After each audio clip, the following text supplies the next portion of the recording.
اب ہم انورٹیبریٹس کے اندر بھی ایگزوسکیلٹن ہے، اور یہ اصل میں یہ ایگزوسکیلٹن ایز سچ تو ایکانوڈرمز میں ہی ہے، ایکانوڈرمز میں جیسے ہم ذکر کریں گے، اور کیونکہ نیکسٹ پھر کارڈیٹس آ جاتے ہیں، تو کارڈیٹس کے اندر بھی انڈوسکیلٹن ہے اور ان ایکانوڈرمز کے اندر، اس لیے یہ بہت that's why these echinoderms they have been placed very close to the chordates. This is due to the endoskeleton.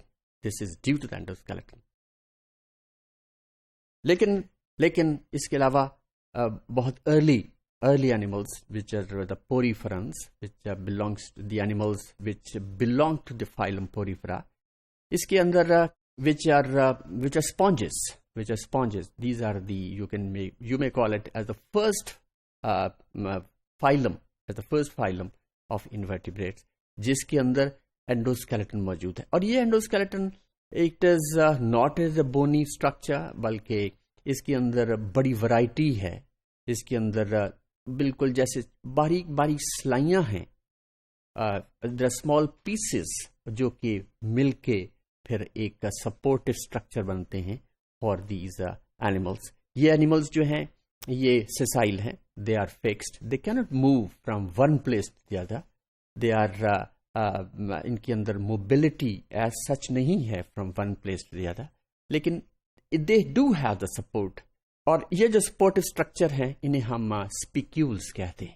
یہ spicules ہیں جس کے اندر بڑی ورائٹی ہے، کچھ تو بالکل اسٹریٹ ہیں، یہ بھی اسٹریٹ ہے، یہ دیکھیں سی شیپڈ ہے، یہ ہے ٹرائی ریڈیٹ ہیں، ٹیٹرا ریڈیٹ ہیں، پینٹا ریڈیٹ ہیں، اور کچھ اسٹار شیپڈ ہیں.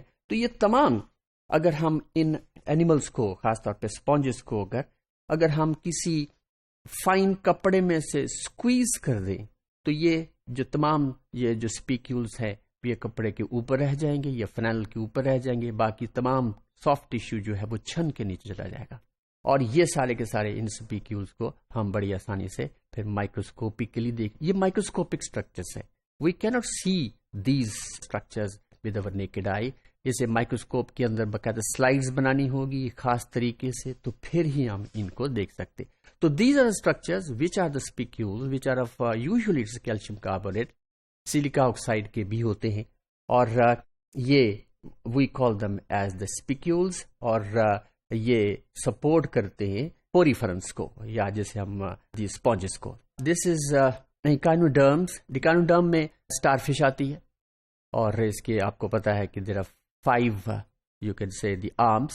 اس ایک آرم کو کٹ کر کے سیکشن میں دکھایا گیا ہے، اور اس کے اندر درمیان میں یہ کیونکہ یہ تمام پانچوں کے پانچوں آرمز کا جو ایک یوں سمجھیں کہ ہب ہے، ہر چیز کا اسٹرکچر وہ درمیان میں ہے، تو یہ ایک آرم کا اسٹرکچر دکھایا گیا ہے جس کے اندر ہر آرم کے اندر ڈائجسٹو گلینڈز بھی ہیں، اور اسکن گیلز بھی ہیں، اور سیلوم بھی ایک سینٹرل پارٹ میں آتی ہے. کیلکیریس پلیٹس ہیں. These are the calcareous plates which are in fact which are the supportive structure. اسے ہی دراصل ہم انڈوسکیلٹن کا نام دیتے ہیں. اور یہ آپ کو پتا ہے کہ واٹر جو ہے وہ ایب اورل سرفیس سے انٹر ہوتا ہے، اور پھر سرکولر پہلے وہ ماؤتھ میں جائے گا، پھر سرکولر کینالز میں جائے گا، پھر ہر سرکولر کینال میں سے پھر ریڈیل کینالز میں جائے گا، اور اس ریڈیل کینال کے ساتھ پھر یہ دیز آر دی ایمپولی جسے ہم ٹیوب فیٹ کہتے ہیں، جسے ہم جب لوکوموشن کی بات کریں گے تو اس کا پھر ہم دوبارہ ذکر کریں. لیکن یہاں پہ ہم سمپلی انڈوسکیلٹن پہ فوکس کر رہے ہیں. تو یہ انڈوسکیلٹن ہے وچ آر دی آسیکلز جو اس اینیمل کو سپورٹ کرتا ہے. تو یہ انڈوسکیلٹن یہ بھی کیلشیم کاربونیٹ کی ہے زیادہ تر بنی ہو. We cannot call it the bony structure، لیکن یہ بہرحال endoskeleton it is internal framework body, باہر کوئی ایسی چیز اسٹرکچر نہیں ہے انڈوسکیلٹن کا. It is endoskeleton, it is within the body.